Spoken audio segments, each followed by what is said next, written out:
This is Pastor Richard Casteel, and I'm excited to share with you a short series on what I call one of my favorite subjects, which is I've entitled The Language of Grace. In Latin America, in the Latin American world, they have a standard, you might say a joke. It's sort of a mixture between a joke and a truism in their minds. And that is that when you get to heaven, you're going to find out everybody speaks Spanish, and that Spanish is the language of heaven. Now, I have no way of verifying that, but according to the truism is that when you get to heaven, you're going to have to know Spanish because it's the most beautiful language. Now, having said that, I want to talk to you about what I think is the language of heaven, and however you learn it and understand it. There's a language of heaven, and I call it the language of grace. Uh, Grace is how God has chosen to express himself to us. Everything you're going to know or see or understand about God is going to be communicated to you, as it were, through his grace. And so we need to know that language because it's the language that he communicates to us with. There's a famous book been out for a while called the Love Languages, and in it talks about the different ways people perceive love. And it can be gifts, it can be affirmation. There's a variety of things that the authors have put together. I believe that God's language and God's love language, actually, as we'll discover later, is grace. That's what he is. That's how he thinks. That's how he processes. That's how he's chosen to relate to us. It's a unilateral decision, meaning that he made it first, and we're not part of that decision process. God has unilaterally decided to relate to us under the terms of grace. It is God initiated. That's what makes it so wonderful. He chose to teach you this language for you to be able to communicate and understand what he's showing you and what he's telling you. And because it's grace, we'll get into that. It's not earned. So you and I had no real decision in that process of God choosing to relate to us on the terms of grace. But therefore, if we don't understand grace, we're going to have a hard time understanding what he's communicating to us and what he wants us to know and understand about him. So I'm going to put it this way. Grace is the foundation of our relationship with God. You have to understand that to understand the relationship. Romans 5:1 puts it this way. Therefore, since we have been justified through faith, we have peace with God through our Lord Jesus Christ, through whom we have gained access by faith into this grace in which we now stand. Think of that language. By faith, we understand and receive his grace. And we actually stand in that. I like that concept, is that my foundation in God must be grace. Because it is the foundation of my relationship with him. So, what is grace? Let's talk a little bit about basic grace 101. Okay, grace is a favor. This is according to the Nelson's Illustrated Bible Dictionary. Favor or kindness shown without regard to the worth or merit of the one who receives it. And I love this part, and in spite of what that same person deserves. So what we get from this definition, which I think is a very accurate one, is that grace is, first of all, a favor.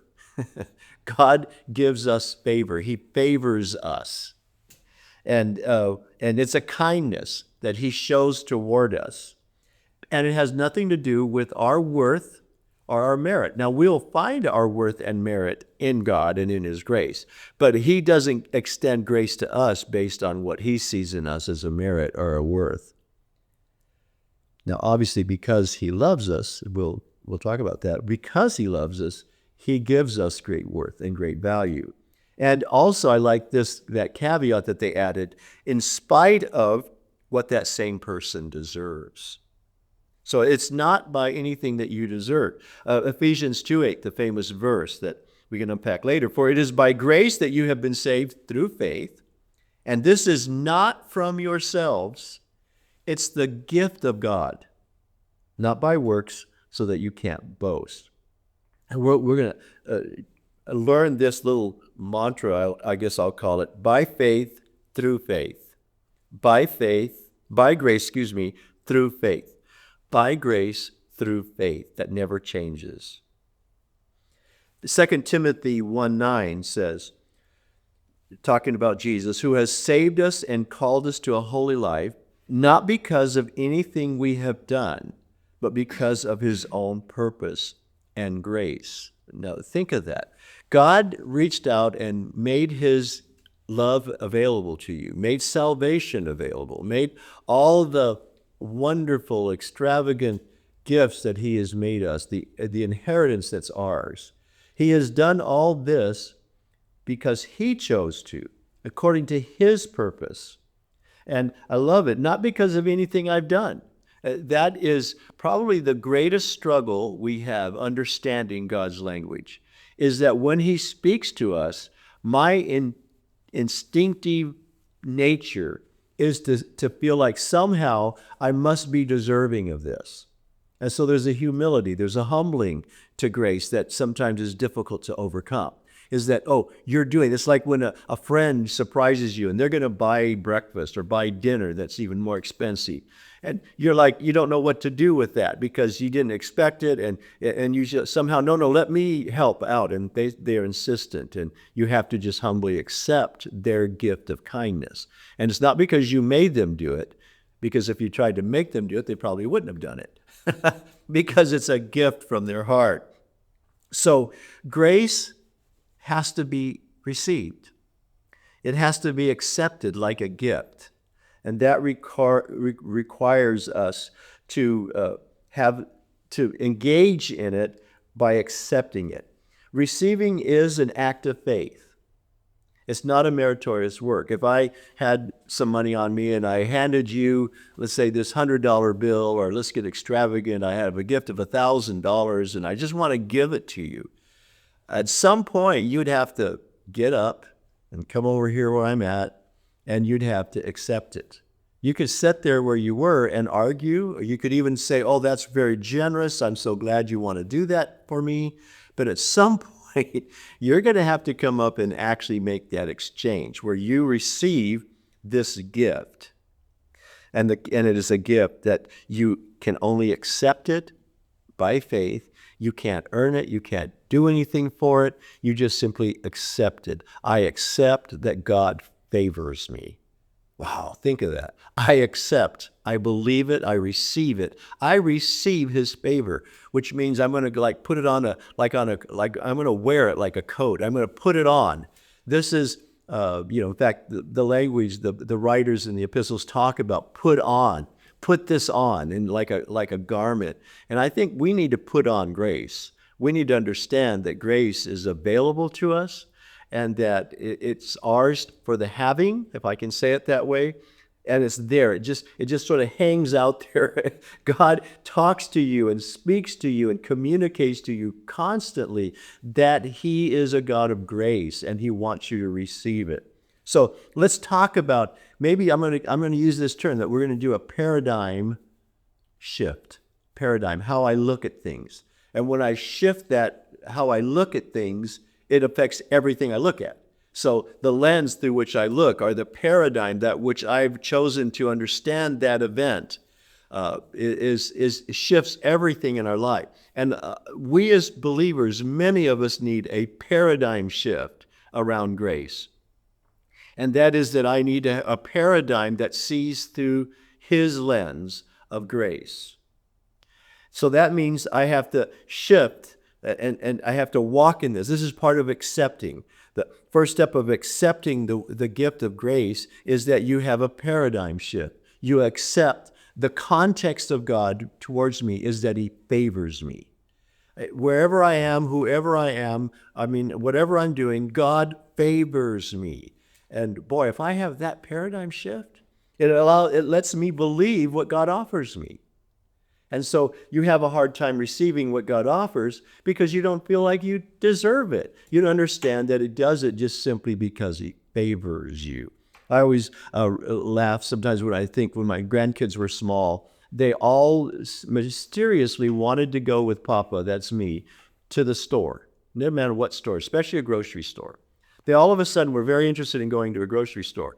Well, they were counting on Papa's favor because they somehow knew that if we'd get to the grocery store, they would tell me what they want and what they wanted, and Papa would give it to them. And so what we're looking at here is they counted on my favor. They had a paradigm that says, oh, Papa's easy because he loves us and he favors us. And sure enough, I would give them what they wanted. And so we have to understand this paradigm shift. So we have to believe what God offers us, and thirdly, we have to accept the gift that he offers us. That's when you engage with it. That's when you make it a part of your life, part of your thinking, part of your emotions, part of your spiritual awareness. And then you stand in that grace. It becomes a permanent position, and you might say like a positioning in your life. I'm in God's environment, and his environment is at grace. It's like when people come, or, again, using that analogy, you go to mama's house and you go there and you love it because you're always loved there. You go to grandma's house because she loves you, and you know that in that house there is favor on you. And I want us to live in God's house, understanding the language that he speaks in. And that language is the language of grace. Let me read this verse to you one more time. Romans 5:2. Through whom we have gained access by faith into this grace in which we now stand. Do you hear the language? Do you hear the language of grace? Do you hear God talking to you, reaching out to you and saying, hey, daughter, son, I love you, and I favor you. I have a great friend who is famous in my world because he's always explaining to us how he's God's favorite. There's something good about that. I know that some people see, that's hard for some of you. Wait, I can't. Yeah, what if you're God's favorite? And as only God can do, you are his favorite because he favors you. And he chose to do that so that you would know him intimately and comfortably and be secure and standing firm in grace. Let me pray for you. God, I pray, thank you for your grace. Thank you for your unconditional, unmerited, unearned favor. Lord, I pray that my heart and everyone that's listening would receive and hear, maybe for the first time clearly, the language of grace. Amen.